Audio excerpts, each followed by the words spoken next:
Bueno, hoy vamos a ver, vamos a seguir con la declaración de Alma-Ata y vamos a ver, eh, a ver por acá, sí, em, las demás cosas importantes que tiene Alma-Ata. Nosotros habíamos visto fundamentalmente APS, Atención Primaria de Salud, muy por arriba como primera presentación.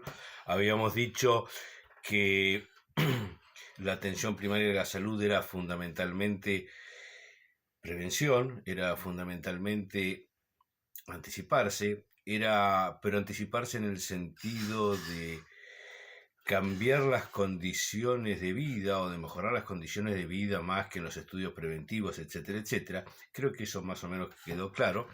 Esa es como la idea nuclear central de la APS, la atención primaria de la salud. Y habíamos dicho que la atención primaria a la salud era el concepto fundamental de la Declaración de Alma-Ata porque se suponía que era la herramienta que nos permitía superar el dilema, el problema fundamental de la salud de los años 80, pero acrecentada ahora, que es que no nos alcanzan los recursos para dar cobertura de salud, de atención de la salud a toda la población. Sobre todo en aquellos países como los nuestros que tienen pobreza cada vez mayor, digamos, ¿no? O que los recursos que disponemos son cada vez menos. Pero es un problema que atañe también incluso a los países desarrollados, los países ricos, tienen problemas con presupuestarios, digamos, no les alcanza, o por lo menos no quieren poner la plata suficiente, ¿no? Son los problemas que tienen NHS inglés o británico en los últimos años, los problemas presupuestarios en Estados Unidos, o las reformas que han implementado países como Francia, Japón o los Países Bajos, países con muchos más recursos que nosotros, pero que hacen reformas para intentar contener el aumento de los gastos de salud. La herramienta, el camino que tenemos, lo que nos puede servir para salir de este dilema, para controlar este aumento de los costos, para poder aumentar la población que tenemos cubierta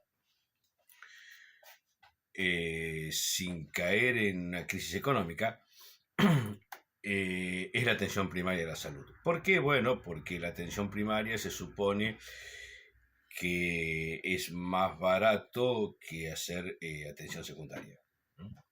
Digamos, es mucho más barato prevenir que curar. Y si nosotros hacemos entornos sociales o comunitarios más sanos, esto va a ser más fácil de poder incluir a toda la población, que lo que resulta darle una atención de curación cara a toda la población. Bien, esta es como la idea principal, central, lo nuclear, lo esencial o lo más importante, si se quiere, de la Declaración de Alma-Ata y lo que ha pasado en la historia, digamos, ¿no? Si uno ve la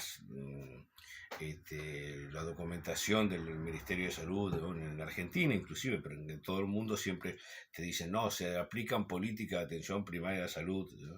Es como lo que ha quedado. Pero en realidad la declaración de Alma-Ata es bastante más elaborada y compleja que esto. De hecho es un documento sumamente denso, o sea, es muy cortito, no tiene más de 2 carillas, pero dice muchísimas cosas en ese tiempo, en ese espacio, porque, claro, es como se condensó en una sola expresión las ideas y las formulaciones de los especialistas en salud de todo el mundo, digamos, ¿no? Que tenían distintos intereses, distintas inquietudes, y entonces lo meten todo en el mismo documento. Se transforma en una cosa muy densa, muy abigarrada, de mucha concentración, pero muy interesante, justamente por eso, porque de hecho abarca la mayoría de los problemas importantes de la salud pública en ese momento, y que nos sirven todavía hoy, digamos, ¿no? ¿Cuáles son esas otras ideas que enmarcan, que aderezan, ¿no es cierto? Sean como el complemento en un plato, ¿no es cierto?, de la atención primaria de la salud. Lo central, el plato final, la carne, digamos, es la atención primaria de la salud, pero tiene toda una serie de guarnición, digamos, ¿no? Que lo resaltan, ¿no es cierto?, que lo hacen más interesante. Varias cosas. Un tema que no tenemos que perder de vista, porque sigue siendo actual y sigue siendo importante, es que hace un reclamo de solidaridad internacional. ¿Qué quiere decir esto? Les pide a los países ricos que ayuden a los países pobres a implementar sistemas de salud de buen nivel. Esto es que le den recursos, que le den plata, que compensen de alguna manera las desigualdades económicas que tenemos actualmente. Cuando hablo actualmente, hablo de 1978.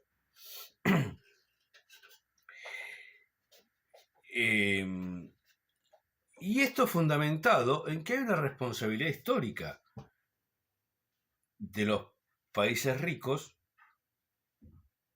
que han empobrecido a sus colonias. Quiero decir, los países ricos se hicieron ricos porque sacaron recursos de las colonias. Yo lo dije, el caso del el oro en México, la plata en Perú, para los casos nuestros de Latinoamérica, pero también los diamantes en Sudáfrica, el petróleo en Irak, o sea, la porcelana china, todo un montón de cosas que durante muchos años las potencias occidentales, basadas en su poderío militar, obviamente, las Malvinas, tenemos nosotros, ¿no? Bueno, basados en su poderío militar, le sacaron recursos. Y por eso esos países ahora, no es que sean pobres los países de las colonias independizadas porque son inútiles. Son pobres porque le sacaron los recursos durante muchísimos años, porque los han empobrecido durante muchísimos años.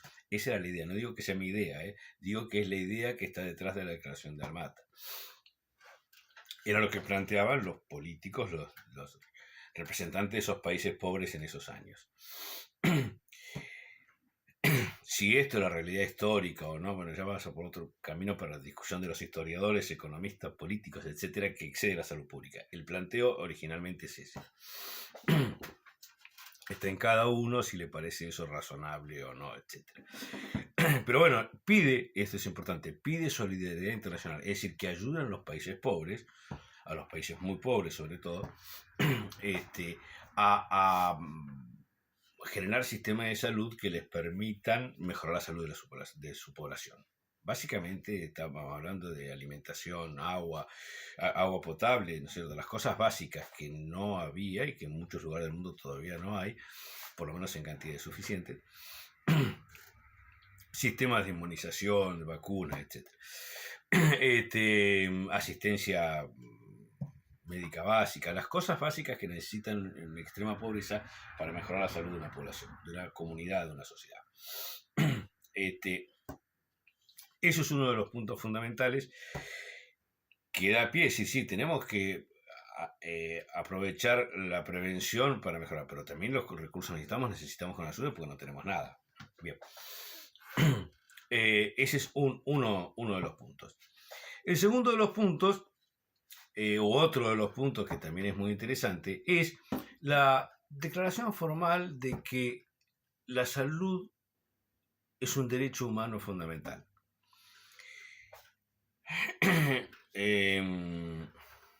Y acá nos metemos en un tema todavía más o tan o más político que el anterior, ¿no es cierto?, que el reclamo de solidaridad internacional. Porque la categoría de derecho humano, y nosotros la sabemos bien en nuestra historia política y social argentina, es una caracterización muy, muy importante, de muchísimo peso simbólico en la historia de Occidente. Porque la idea del derecho humano es básicamente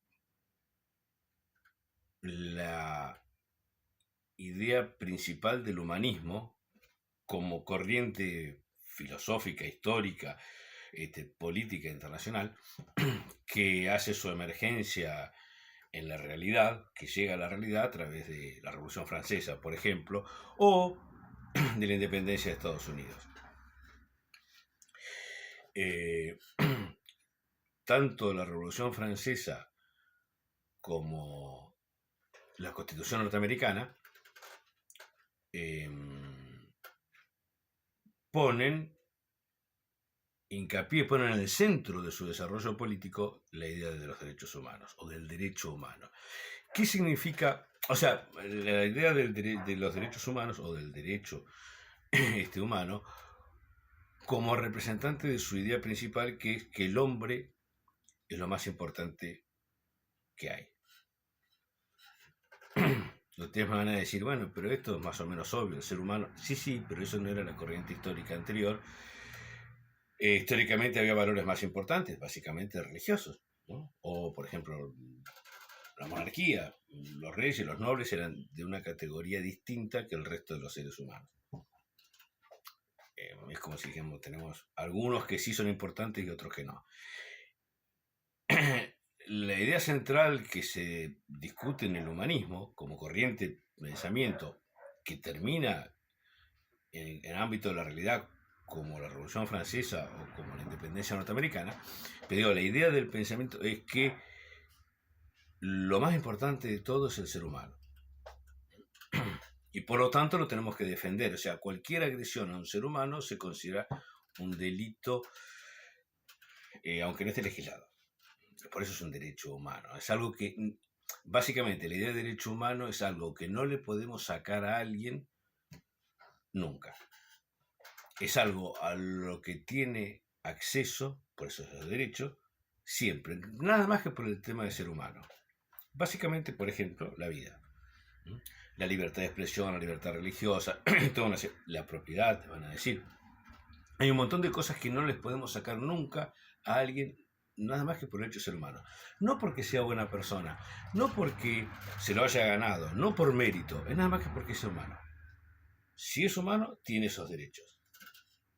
Por ejemplo, no lo podemos meter preso sin una causa justa, sin un juicio, sin derecho de defensa, una serie de cosas. Se supondría que esa es la idea. Asimilar la salud a un derecho humano es dar una categoría muy, pero muy especial y muy importante. Básicamente, ¿por qué? Porque eso quiere decir que no se lo podemos negar bajo ninguna circunstancia.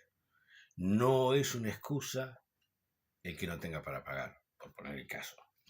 No es una excusa el que la persona se haya comportado mal. Nosotros no podemos decir a alguien, bueno, vos tomaste mucho alcohol porque sos borracho, entonces no te atendemos.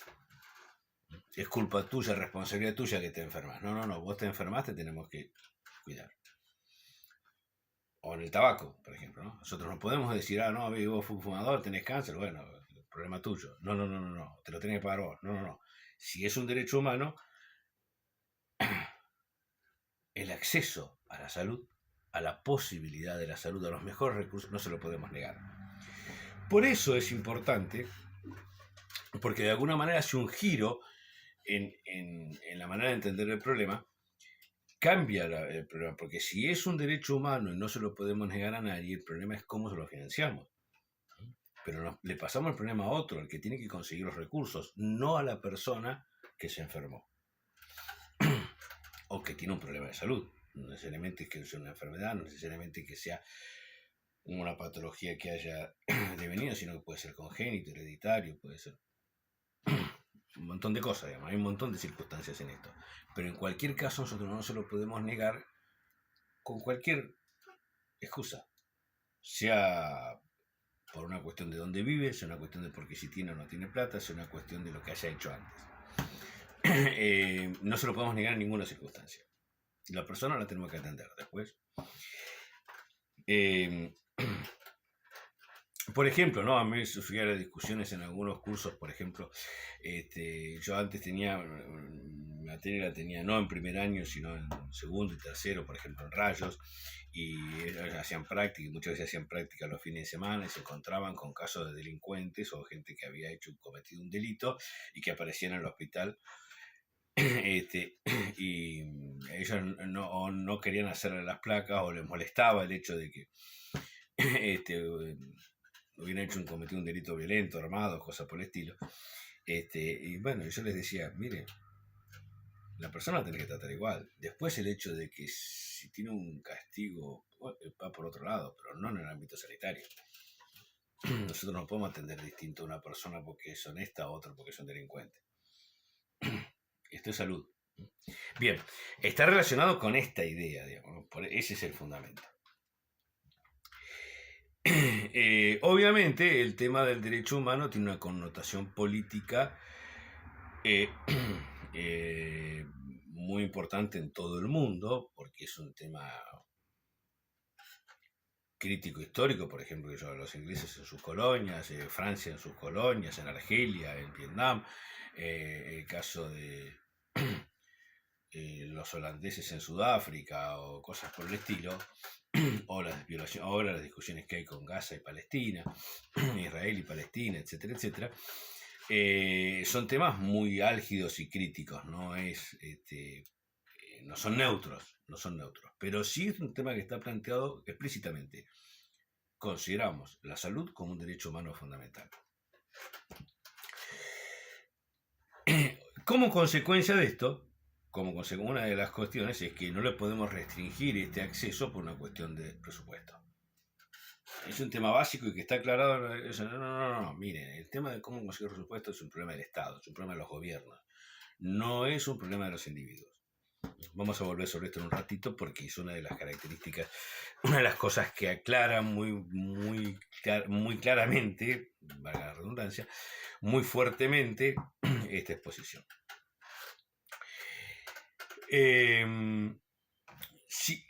Y sigue relacionado con esto, como tercer pata, por decirlo así, como tercer vía, está relacionado con esto, la idea de que la salud es un problema global, mundial, no es algo que podemos atacar parcialmente o geográficamente. Quiero decir, yo no puedo decir, mira, yo soy argentino, si viene acá un extranjero, el problema de él. No, porque la salud, siendo un derecho humano fundamental, es una responsabilidad global. Cualquier persona que sufre en el mundo, sea de la nacionalidad que sea, es un problema para mí. Es un problema para mí porque estoy pensando en la salud, no estoy pensando en los buenos y los malos, no estoy pensando en los ricos y los pobres, no estoy pensando en los blancos y los negros, estoy pensando seres humanos. Cualquier problema que haya en cualquier lugar del mundo es parte de mi responsabilidad. Eso también, por esa razón es la responsabilidad histórica también, y por eso también la promoción, ¿no es cierto?, la búsqueda de sistemas de cobertura universal, de sistemas que no discriminen, de sistemas que tiendan a atender a todas las personas igual. ¿Por qué? Porque primero es un problema global, es de todo el mundo, el problema son seres humanos, no es un problema de que los norteamericanos somos así, los franceses somos esto y el resto son distintos, ¿no? Sea la razón que sea. Los blancos, las mujeres, los heterosexuales, lo que quieran, somos todos iguales, en este plano. Digamos, pensar la salud pública, la salud como un tema global, mundial, ecuménico, yo te diría, es distinto de pensarlo parcialmente. Bueno, no, yo acá en el partido de San Isidro tenemos plata, nosotros nos cuidamos nosotros. ¿Se entiende? Son cosas distintas. Ese es el espíritu que tiene la Declaración de Almagro. Tema relacionado con este, y como consecuencia lateral a esto, si quieren, pero que está relacionado, es la idea de que el problema de la salud es un tema que abarca muchos sectores sociales, muchos sectores comunitarios, no solo al ámbito sanitario. Quiero decir, esto no es un problema de médicos, es un problema de la sociedad. Parafraseando un político francés del siglo XIX que decía: la guerra es algo demasiado importante como para dejarlo en manos de los militares. diríamos en este campo, la salud es algo demasiado importante como para dejarlo en manos de los médicos.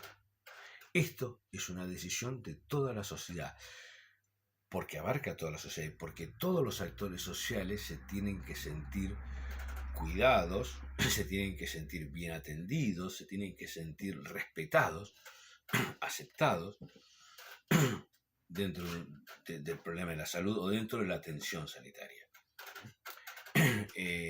No es un tema de especialistas, es un gran problema para la salud cuando se vuelve un tema de especialistas. Cuando los que toman decisiones en el ámbito de la salud son especialistas, estamos en un gran problema. ¿Por qué? Porque no estamos dando lugar a la opinión, a la experiencia, a lo que vive el resto de la comunidad. Y esto, digamos, los actores sociales son muchos que están metidos o que tienen mucha importancia para llegar a un ambiente que sea sano, que promueva la salud, o sea, que lleva la salud adelante. Ya después vamos a volver sobre esto de promoción y prevención, ¿no? Más en detalle, pero hablamos promover en el sentido de llevar adelante, de hacerlo más importante. Promover, no hacer publicidad. Después vamos a ver. Cuando nos reunimos en envío, hágame acordar que aclaremos esto de promoción y prevención, porque es un tema importante. Pero bueno, a lo que voy ahora es, vamos, para promover la salud, para llevar mayores niveles de salud, entran en juego muchos factores, muchos actores sociales, y no solo el ámbito sanitario, no solo médicos, enfermeras, radiólogos, hemoterapistas o psicólogos, la gente del ambiente de la salud. Entran en juego muchos otros. Por ejemplo, en el ámbito de la economía, en el ámbito de la legislación del trabajo, en el ámbito de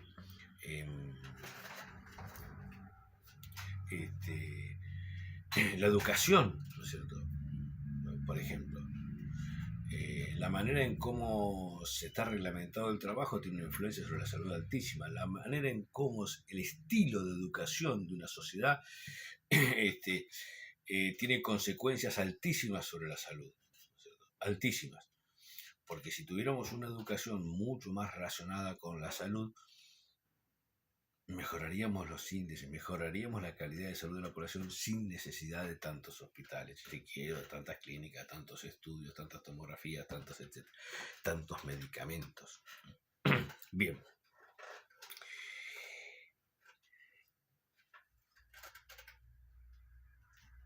Seguimos para adelante. Otro factor muy importante que hace hincapié en la Declaración de Almata es esto de que el desarrollo económico y social es fundamental para lograr niveles de salud adecuados. Concreto, en la pobreza, en la miseria, no se puede ser sano. Y siguen el camino. Si la salud es un derecho humano fundamental y siendo pobre no puedes estar sano, lo que quiere decir es que es una responsabilidad del Estado, de los gobiernos, el que haya menos pobres, o el que disminuya la pobreza, o el que el nivel mínimo de acceso a los recursos sea más alto.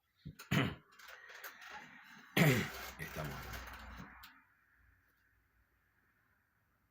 Aquí sí que una de dos, o aumentar los recursos, generando más recursos, o disminuir la desigualdad social.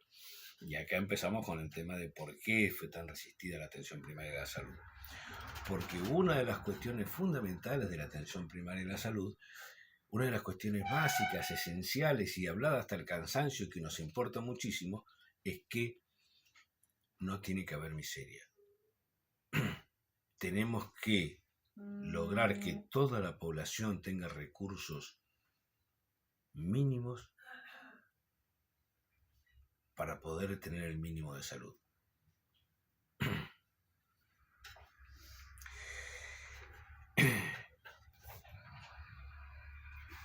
Y si esto es un derecho humano, por vía indirecta, ¿cierto? Porque es necesario para la salud, que es un derecho humano, obliga a los estados, a los gobiernos que administran estados,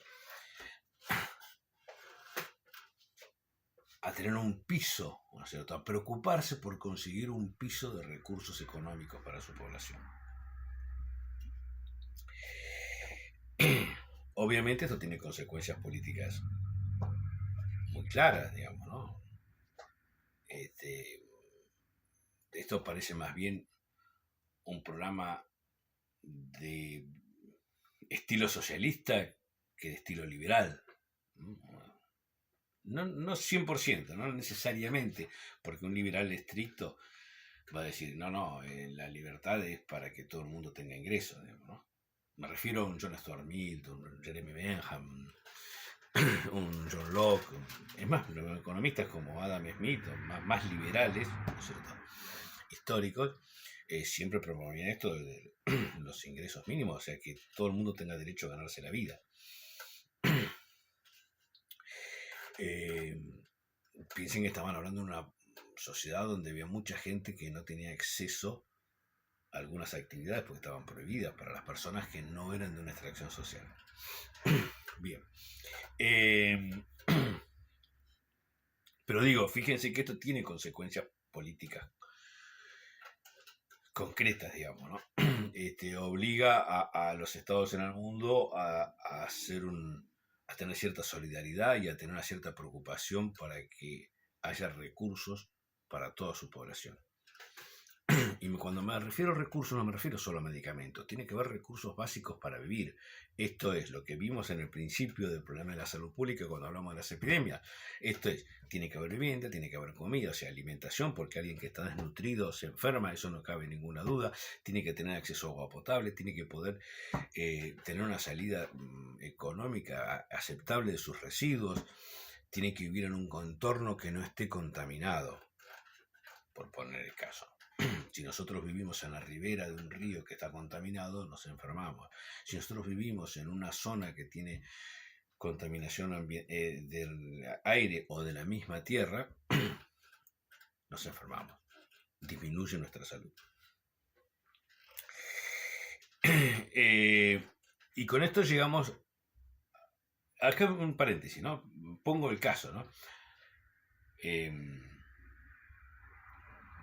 No sé si ustedes sabrán escuchado alguna vez, pero el lugar más contaminado de todo el conurbano bonaerense es la isla Maciel, justo ahí enfrente de La Boca, en Avellaneda.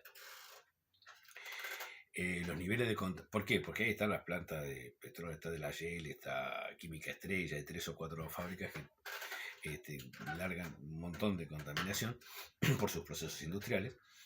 Y entonces está contaminado el agua de cosas, está contaminado. Bueno, los niveles de cáncer, los niveles de determinadas enfermedades en esa zona para el que vive ahí son 10 veces los de otras zonas de Gran Buenos Aires o de la capital. Porque, bueno, están en un entorno contaminado. Entonces, ¿cómo podemos pensar que alguien va a acceder a la salud? O otro caso, como pasó acá cerquita donde vivo yo, en Del Viso, con los transformadores de Edenor que perdían una sustancia que se llama PCB y que es cancerígena. O sea, el PCB es un refrigerante que se usaba en los transformadores, que está prohibido hace 30 años, pero que seguían estando porque nunca los reformaban. Y bueno, de pronto descubrieron a una serie de vecinos, empezaron a notar que había mucho más cánceres en la zona del Viso que en otra. 10 veces, 20 veces más cáncer que en otro lado. Bueno, tenían vuelta y no pueden ver, al final descubrieron que era, o asumen que es, pero en general la mayor parte de la gente está de acuerdo, o sea, de los científicos, del ambiente de salud está de acuerdo, en que eran transformadores viejos que chorreaban por las columnas y contaminaban el suelo con esta sustancia que se llama PCB, no PVC, PCB, y que es sumamente cancerígeno, tóxico en general, ¿no? Bueno, ahí tenemos un caso de que, o sea, por circunstancias que exceden a las personas, no tiene que ver con que si trabaja mucho o poco, con que si come bien o mal, o si toma mucho o no alcohol o no, o si fuma mucho o no, tiene que ver con que en el ámbito donde vive. Hay de estos en el mundo pilas y pilas de ejemplos, que más adelante vamos a ver algunos, pero para cerrar, ¿no? Y punto final, ¿no es cierto? Para no hacer esto demasiado largo, con esto creo que es suficiente por nos queda mucho más. Nos quedan dos cosas importantes. Pero digo, para cerrar, dos cosas. Uno, esto, como decía yo recién, es responsabilidad de los gobiernos. Esta cuestión de la salud pública no es una cuestión privada, no es una cuestión que tenemos que dejar en manos de la buena voluntad de las personas. Es responsabilidad de los estados y por lo tanto de los gobiernos que las administran. ¿Por qué aclaran esto? Porque puede parecer una cosa bastante obvia. Bueno, porque había mucha tradición, sobre todo en Occidente, de esto de dejar los problemas sociales y fundamentalmente el tema de la salud en manos de la religión, las iglesias, ¿no? Como que la salud es algo que, relacionado también con la pobreza, que esto que es un problema de solidaridad, de ser buenas personas, de hacer beneficencia, etc. ¿No? No. Esto no es un camino viable para tener una salud para todos, es lo que dice la Declaración de Armata. Es responsabilidad de los gobiernos. En realidad es responsabilidad del Estado y por lo tanto de los gobiernos que administran el Estado. No se lo tenemos que dejar ni a la fuerza del mercado, ni a las fuerzas religiosas, ni a la administración. Será muy bueno que sea, no garantizan una salud para todos. Y otro tema que me quedaba en el tintero, y que en realidad es para el final, pero como esto, si no se va a hacer demasiado largo por hoy, lo dejo para enlazar en el próximo tema, la próxima vez que nos reunamos.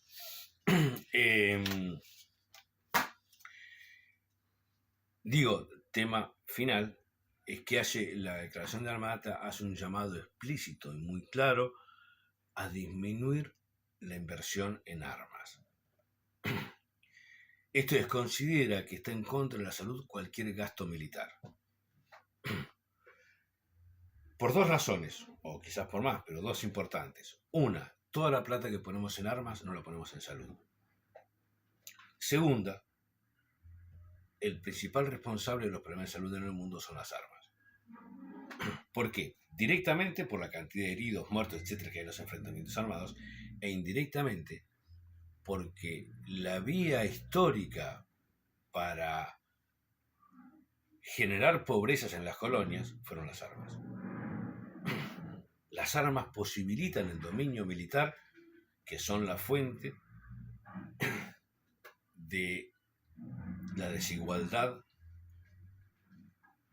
en el manejo de los recursos por parte de los países ricos o de los sectores ricos. Quiero decir, para que Inglaterra en el siglo XIX pudiera robarle su patrimonio cultural y su riqueza de miles de años a los chinos, necesitó armas. Era su superioridad militar lo que llevó a China a la pobreza. ¿Se entiende? Esto mismo pasa hoy. Entonces, el tema fundamental, principal, es bajar el consumo de armas en el mundo. El gasto militar en el mundo tiene que bajar. ¿Por qué? Porque esos recursos los necesitamos para la salud, por un lado. Y segundo, porque si bajamos los gastos militares, disminuimos la posibilidad de dominación política. ¿Estamos? Esa es la cosa. Por lo tanto, todo lo que sea armas, en principio, en relación a la salud pública, está mal. Bien. Me queda un montón de cosas en el tintero, pero por hoy es suficiente. Necesito unos minutos que queden en la clase para si tenemos que hacer alguna discusión, presentación, etc. Así que con esto que estoy presentando hasta ahora es suficiente por hoy. Cualquier duda, cualquier problema, cualquier cosa que les surja con respecto a esto, me lo preguntan vía Classroom, vía ahora cuando nos reunimos en la clase presencial, etcétera, etcétera. Pregunten todo lo que quieran o por mail, como ustedes quieran. De cualquier manera, este video va a estar subido a YouTube para que tengan acceso cuando quieran mirar. Si hoy no lo pueden estar en la clase, no hay ningún problema, lo pueden ver cuando quieran. Y bueno, seguimos en contacto y bueno, les agradezco mucho que hayan escuchado y espero que hayan entendido. Hasta luego.